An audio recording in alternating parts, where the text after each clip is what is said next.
सुप्रभात विद्यार्थियों। आज हम चंद्रकांत देवताले द्वारा लिखी गई कविता यमराज की दिशा पढ़ेंगे। इस कविता में कवि सभ्यता के विकास की खतरनाक दिशा की ओर इशारा करते हुए कहना चाहते हैं कि आज के समाज में चारों तरफ भ्रष्टाचार फैला हुआ है। समाज में हर जगह बुराई फैल चुकी है। कवि को लगता है कि अब चारों तरफ यमराज का ही वास है। कवि अपनी माँ को याद करते हैं जिन्होंने उन्हें बताया था कि दक्षिण दिशा में यमराज का वास है।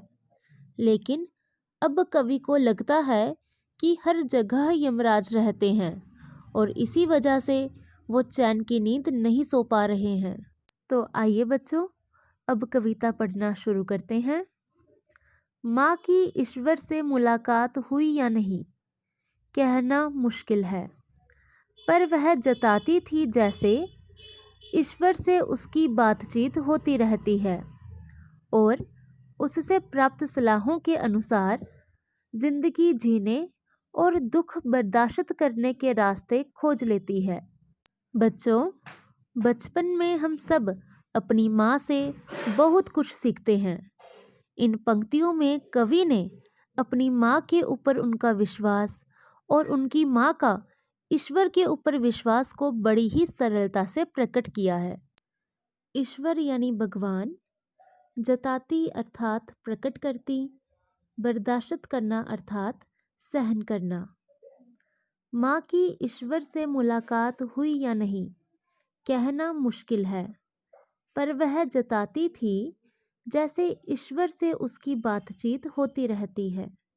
कवि कहते हैं कि ये कहना तो मुश्किल है कि उनकी माँ की ईश्वर से मुलाकात कभी हुई या नहीं, पर वो हमेशा ऐसा जताती रहती थी, ऐसा प्रकट करती थी कि जैसे वह ईश्वर को जानती थी और उनकी ईश्वर से बातचीत होती रहती थी और उससे प्राप्त सलाहों के अनुसार जिंदगी जीने और दुख बर्दाश्त करने के रास्ते खोज लेती है।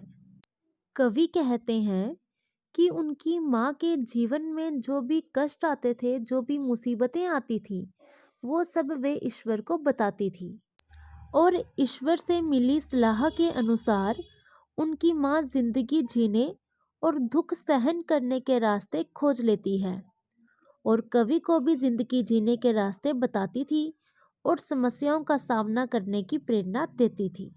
इन पंक्तियों में कवि ने अपनी माँ की सहन शक्ति और समझ के साथ साथ उनकी ईश्वर पर आस्था के भाव को भी प्रकट किया है। मुलाकात, बर्दाश्त, खोज जैसे आकर्षक उर्दू शब्दों का प्रयोग कवि ने किया है। भाषा सरल एवं सरस है। माँ ने एक बार मुझसे कहा था, दक्षिण की तरफ पैर करके मत सोना। वह मृत्यु की दिशा है और यमराज को क्रुद्ध करना बुद्धिमानी की बात नहीं।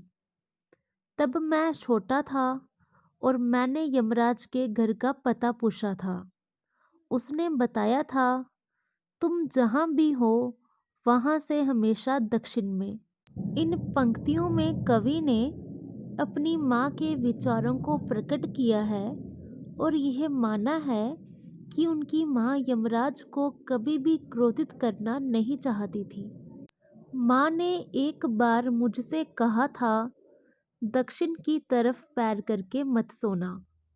बच्चों, दक्षिण एक दिशा है, वह मृत्यु की दिशा है और यमराज को क्रुद्ध करना बुद्धिमानी की बात नहीं। सभी जानते हैं यमराज जो हैं वो मृत्यु के देवता हैं। क्रुद्ध करना अर्थात क्रोधित करना, बुद्धिमानी अर्थात समझदारी। कवि पुरानी यादों को ताज़ा करते हुए कहते हैं कि एक बार उनकी माँ ने उनसे कहा था कि दक्षिण दिशा की तरफ पैर करके कभी मत सोना, क्योंकि दक्षिण दिशा जो है वो मौत के देवता यमराज की है और मृत्यु के देवता को क्रोधित करना कोई बुद्धिमानी या समझदारी की बात नहीं है। तब मैं छोटा था और मैंने यमराज के घर का पता पूछा था। बच्चों, यहाँ पता पूछा में प वर्ण की आवृत्ति से अनुप्रास अलंकार का प्रयोग हुआ है। उसने बताया था, तुम जहाँ भी हो वहाँ से हमेशा दक्षिण में। कवि बताते हैं कि किस तरह से एक बच्चा अपनी माँ के समझाने के बाद उससे यमराज के घर का पता पूछने लगता है और फिर माँ की कुशलता का तो कोई जवाब ही नहीं। वह अपने बच्चे को बोल देती है, तुम जहाँ पर भी रहोगे उस जगह से दक्षिण की ओर हमेशा यमराज का वास होता है। कवि ने दक्षिण दिशा के द्वारा दक्षिणपंथी विचारधारा को यमराज बताया है, क्योंकि जो भी इसके चंगुल में जाता है वो अपनी सभ्यता संस्कृति का नाश कर बैठता है और इस तरह उसका भी सर्वनाश हो जाता है। इन पंक्तियों में तत्सम और तद्भव शब्दावली के सहज प्रयोग द्वारा कवि ने अपनी बात सरलता से प्रकट की है। धन्यवाद विद्यार्थियों। इसके आगे की पंक्तियां हम कल पढ़ेंगे।